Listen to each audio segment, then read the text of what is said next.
সম্মানিত ভিউয়ার্স, আসসালামু আলাইকুম ওয়া রাহমাতুল্লাহি ওয়া বারাকাতুহু। আমি আজকে আসছি আমার এই যে প্রথম প্রজেক্টটাই, যেটা আমরা সবসময় বলে থাকি যে নীল বিল্ডিংয়ের পাশে। তো আজকে আমরা এখানে সার প্রয়োগ করব, কী কী সার দিব সেটা আমাদের মাঝে একটু তুলে ধরার চেষ্টা করতেছি। আমরা এগুলো কিন্তু আগাছা পরিষ্কার করছি। আর এই যে জমিটা দেখতেছেন, একটু দেখেন, এই জমিতে আমরা আগাছা অলরেডি পরিষ্কার করে ফেলাইছি। আমরা এখন কী কী সার দেবো সেটি আপনাদের মাঝে তুলে ধরার চেষ্টা করতেছি। তো প্রথমত আমি এই যে ম্যাগনেসিয়াম দিতেছি। আমি এখানে আমার 1 বিঘা জমির একটু কম আছে। তো এখানে আমরা এই যে ম্যাগনেসিয়াম ম্যাক্স সার, যেটা এই ম্যাগনেসিয়াম দিব। যে ম্যাগনেসিয়াম আরও আছে, তো আর আমি একটা সালফারও দিতেছি।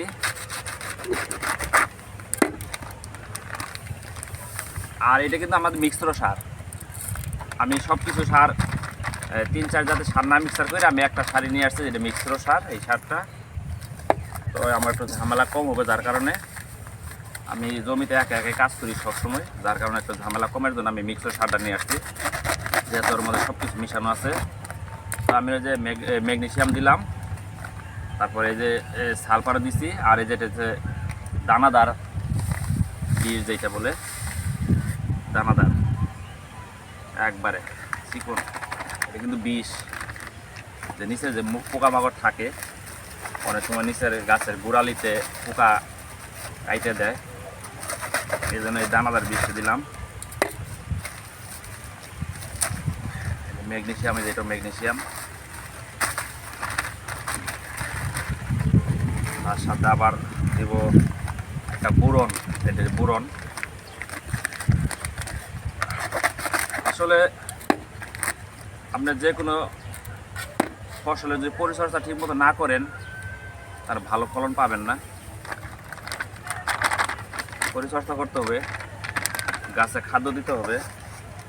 আর এই যেটা আছে ম্যানসার ছত্রাকনাশক, এই ছত্রাকনাশক দেবো 2টা। এটা যে গাছের গুঁড়া পচে, আবার অনেকেই স্প্রেও করে দিতে পারবেন। এটা আমরা দেবো 2টা। এই সারগুলা আমি একত্রে মিক্সার করব, মিক্সার করে আমার এই জমিতে দিব। কারণ এখন শীত চলে যাইতেছে, এখন গাছে পড়াশোনা আসবে। আমি এটা কিন্তু আগাম জাত করছিলাম, লতিরাজ বাড়ি 1, যেটা এই কপালে কালো পোড়া থাকে, এই জাতটা। তো আমি এটা এখন মিক্সার করব, তো আপনারা এই কচু যারা চাষ করেন, অবশ্যই যদি ভালো বাজার ধরতে চান তাহলে আগাম চাষ করবেন। আগাম চাষ করলে ভালো একটা বাজার পাবেন। 100-120 টাকা কেজি হয় লতি। যে বর্তমান বাজার 120 টাকা চলতেছে। আমি অলরেডি 2বার বিক্রি করছিও। এখন আমি আগাছা পরিষ্কার করে এই খাদ্যগুলো দিব। এই খাদ্যটি দিলেই আমার লতির প্রোডাকশন শুরু হয়ে যাবে ইনশাল্লাহ। সামনে রমজান মাস, তখন লতির বাজার থাকে হাই বাজার, 120 টাকা 130 টাকা কেজি থাকে লতির বাজার। তো আমি এগুলো এখন মিক্সার কইরা জমিতে ছিটাবো। তো আপনারা যদি কচু চাষ করেন তাহলে ভাই পরিশ্রম করতে হইব। এই কচু চাষে প্রচুর পরিশ্রম। আপনারা যদি পরিশ্রম করতে পারেন তাহলে এই কচু চাষে সফল হতে পারবেন। আর যদি পরিশ্রম না করতে পারেন তাহলে এই কচু চাষে সফল হতে পারবেন না।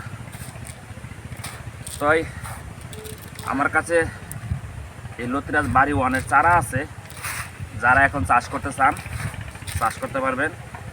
এটা যে 12 মাসে একটা জাত। বলটা ছোট হয়ে গেছে। এখানে আমি প্রায় 1 বিঘার জন্য অল্প একটু কম আছে। তো এখানে আমি 30 কেজি সার দিছি, মিক্সড সার, আর ছত্রাকনাশক, বোরন, সালফার আর ম্যাগনেসিয়াম, এই কয়েকটা মিক্সার করে যে আমি এখন জমিতে ছিটাবো। যাই হোক, আমি এক সাইডে নিব, পুরাপুরি মিক্সার করা গেল না, এটা এক সাইডে নিব।